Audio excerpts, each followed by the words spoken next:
neighboring city to where I live. And so today it's Spel in West, which is it's a Swedish board game event here at Brädspelsmania or Boardgames.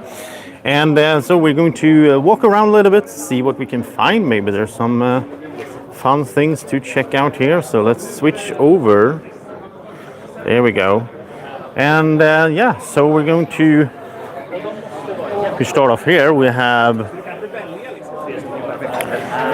Jackpot being explained here by Christian. Oh, you want to see this new game? Okay, check this out. When you do this, in this game you try to get 3 of a kind. So what you do is you play 3 cards, but they have to be adjacent to each other.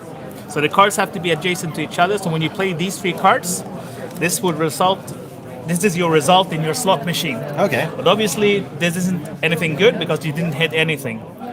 But you can spend some luck tokens to upgrade your cards on your hand, and the next time you play 3 cards that are adjacent to each other, you might hit 3 of a kind. Okay, which will earn you victory points and luck tokens, which will bring you closer to victory. Do you have to have 3 cards like next to each other in your hand when you play them? Always 3 cards next to each other, and that's the core mechanic of this game. Because at the end of the round, when you have 1 card left, you send this card to your opponent, and then you have gotta rearrange your hand like this again. You take them back. You're never allowed to shuffle your hand. That's interesting. That's kind of like Bonanza or a lot of those. Yeah, exactly. So no shuffling at all. Never in this game. Is this game out already, or is No, it? it's not out. It's being evaluated by publishers right now, and hopefully, maybe it'll be out maybe in 2020. No Kickstarter. No Kickstarter on this one. Straight to retail through a publisher. All right, cool. Well, I'll try it out more later on. Thanks. So let's move on here. We have some miniature gaming going on with Marvel Crisis Protocol. Over here, I really think it looks cool with all these minis out on the board. And then over here we have Klostermust, which is a Swedish designed published game. And he also brings some must, which is this how to explain this in English? I think it's like apples and so on.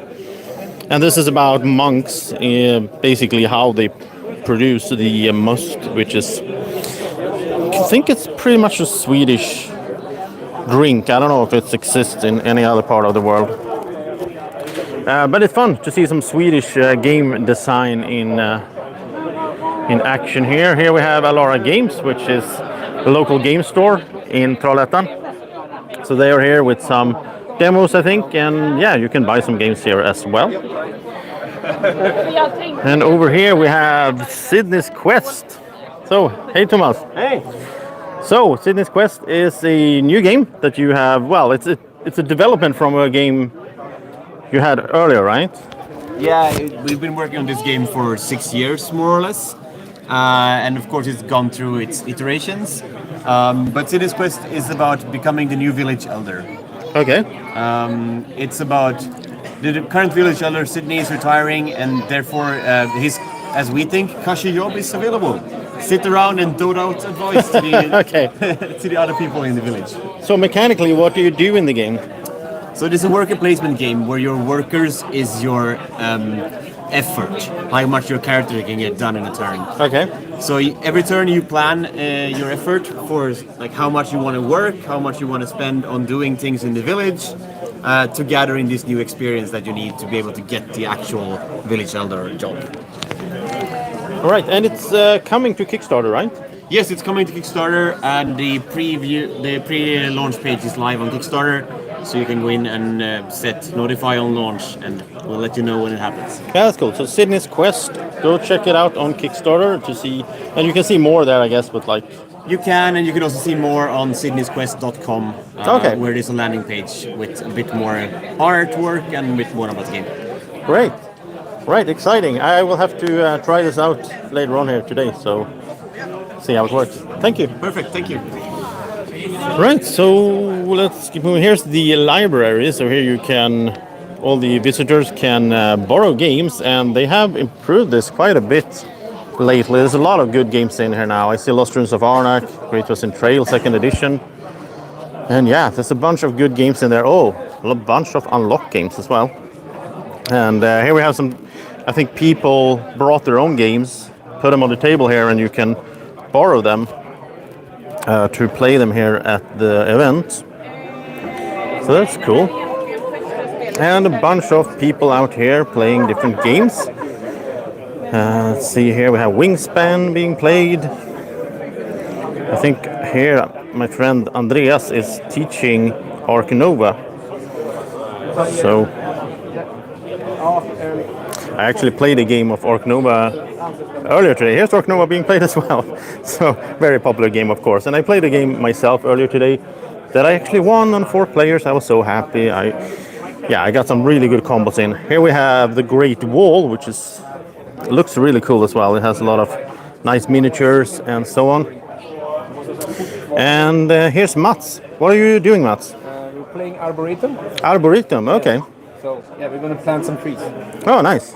So how did the Christmas food game go? Well, The designer won. Oh, so what a surprise. When I was here like 10 minutes ago, I saw Brisse here teaching his own game. And then he basically just did some super move from out of nowhere that no one else had any knowledge about being in the game. And before we started, I said, if I win, you have to buy the game when it's done. Oh. So now they have to buy it. now we have to deluxe version of Kickstarter. Yep, launching tomorrow. Metal coins? Yeah, of course, and miniatures and Yeah, okay. Cool. And the really nice thing here is that this is actually a restaurant that we are in at the university. So we got some lunch here and everything. It's really nice to have. I love events when you have food nearby, and you can also go get buy a coffee or buy something to drink or a snack or whatever. I really like that part of board gaming events. I mean, that's not why you go there, but anyway. Also, I did a short video a while ago here on the channel where I played some Terraforming Mars, the dice game. So you can check that out. It's just a minute. But there I showed a little bit of the new prototype. It's been on Kickstarter. This is the final prototype of the game. So play the final version in a sense. And this is just so much fun. I just had such a great time with Terraforming Mars, the dice game. I think it's amazing. Here we have some other miniature game. And I mean, all these miniature games look so cool, right? You know what? We should also swing by this way over here, since we have Fricks Games is here with, Terraforming Mars stuff. There's all the 3D tile stuff and so on. We have a bunch of things here. We have the new promo card. The new promo card for Terraforming Mars, the seasonal promo for the winter 2022 is Double Down. So this prelude card, you can copy your other prelude card's direct effect. This sounds amazing. I already picked up one of these. So I'll add that to my Terraforming Mars collection, of course. And here you can buy them right away here from Fricks Games. We also have some more puzzles. So I did do a puzzle in a live stream, and I'm considering doing more of these Terraforming Mars puzzles if people are interested in seeing them. I thought it was pretty relaxing and fun sitting around with Draco and just making a puzzle. I did this one, which was a bit easier, I think, because we had all the corporation logos, and since I already recognized the logos and so on, and they had distinct colors and all that shapes, that made it easier. I think this one would be harder, since we have like these pieces here would probably be pretty hard to find, like you have to find the right color, or up here in the sky. I don't know if I can succeed in that. We also have the 1000-bit puzzles down here, so 2 of them, again, harder. Look at this. So here's black and there's black, That would be pretty hard to do, I think, but it is a cool idea though. I like it. I mean, that puzzle was the first jigsaw puzzle I did in probably 30 years or something like that. Of course, they have Angel Fury here, which is their newest game. You can buy it at a discount here. We have Orbital, Terraforming Mars, Ares Expedition, and After the Virus, which is also a pretty cool little Fricks game here where you're cooperatively or soloing, trying to survive in a zombie apocalypse, I think. And let's see if the guys, they are teaching Angel Fury over here. So let's have a little look here. We have Jonathan here, and Daniel is here as well. You want to say hi to the viewers? That's one of the Fricks brothers. I just talked about all your games in the thing there. So here we have Angel Fury, which is the latest release here. Well, what should I say? Massive miniature game. Yeah, I guess so. 2-player game? Well, 4. You can play 4, right? Yeah, it was designed for 2 versus 2. Yeah. Oh, it was designed for 2 versus 2. Yeah. Oh, okay. Because I like to play this cooperatively. Ah, And then when we show it, because it's so much quicker 1 versus 1, Yeah. that's why we always show it 1 versus 1. Yeah. But I like 2 versus 2, that's the best. I saw the Antlab Games playthrough. They did the whole playthrough. And that looks pretty well. Here, actually some painted demons over there as well, right? Let's zoom in a little bit on the demons there. And It's a very good quality on the plastic, I would say. yeah, is it like? Well, I don't know what the difference is, but some are like resin and some are like. yeah, and the most important thing is that you don't want to be too careful with these kind of miniatures, because you want to just do them in a box or something. Yeah. Then you don't want it to break. So these are flexible enough. Oh yeah, The details are good that's enough, good. and it's flexible enough. It's a little softer. Yeah. That's good. Yeah. Yeah. Because I think, yes, again, especially since you have so many of them out on the board, you might be like, oh, I'll kill a few and just throw them away. Yeah, and that's the point. I want it to be that way. Yeah. I want people to just take them and throw them away. It's like there's so many of them, you don't care about the individuals anymore. Well, it's not in my type of game, to say, but I think it still looks cool. I did try a prototype back in the days with one of your brothers, and I thought it had some interesting, basically, like the deck building part, or like how you construct your deck. I thought that was fun. So. Right, let's swing on to here, and I think last thing I want to check out here is we have the designer of Klostermust and in place. So, hey. Hey. Is So- it in English? Yeah. Yeah. So, This is Klostermust. This is like a worker placement game.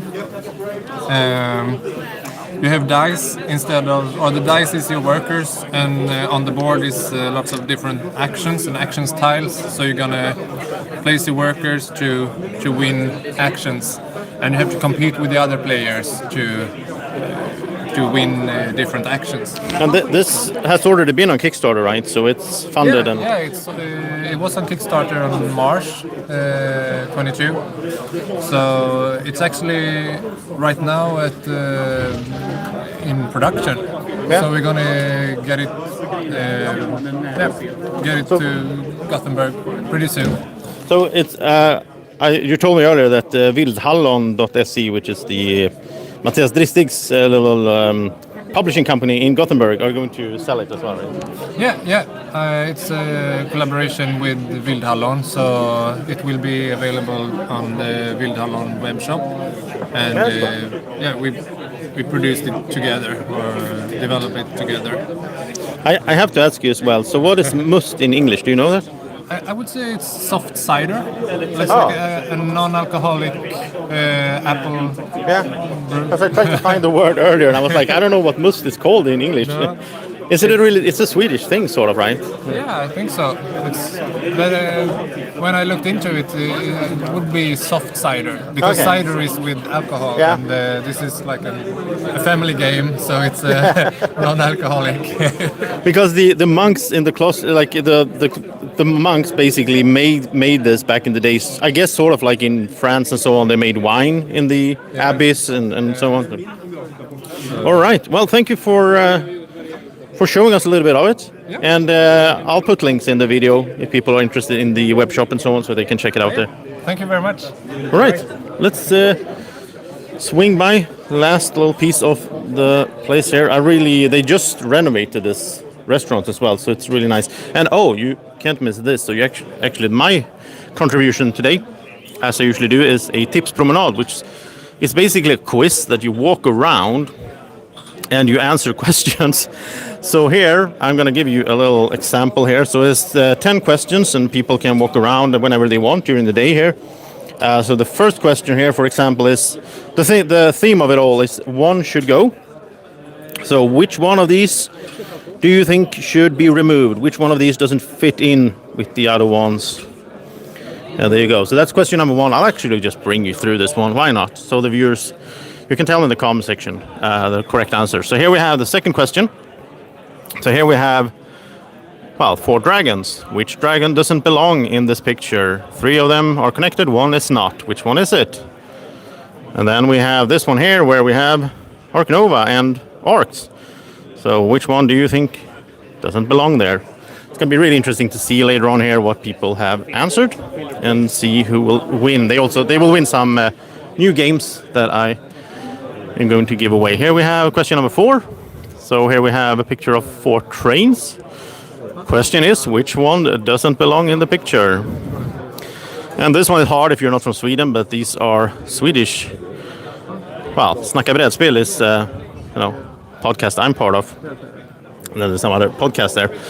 That could be a little bit hard if you're not from Sweden. Here we have one that I think most board gamers will take, though. So, which one doesn't belong here out of these 4 images? Well, and then we have number 7. And again, one of these doesn't belong in the picture. So you can think about that. And here's Fredrik. And then we move on. We're gonna move on here and not film the children. I'm gonna bring you to the next question here. And that is, hard one again if you're not Swedish, but the guy in the top right corner is basically our Fauci. So during the pandemic, he was the expert. So which of these 4 pictures doesn't belong here? There you go. And then we have question number 9. Which one doesn't belong in this picture? And yeah, tell me in the comment section if you figure it out. I mean, you can of course go back, pause the video and so on if you need some thinking time. I am going to end the stream here, and hopefully it was enjoyable for you to see a little bit of Brädspelsmania in Trollhättan with my shaky cam. I didn't bring my stick to hold the camera. I don't know why I forgot that. Thanks so much for watching. Have a great evening or morning whenever you're watching. Take care. Bye bye.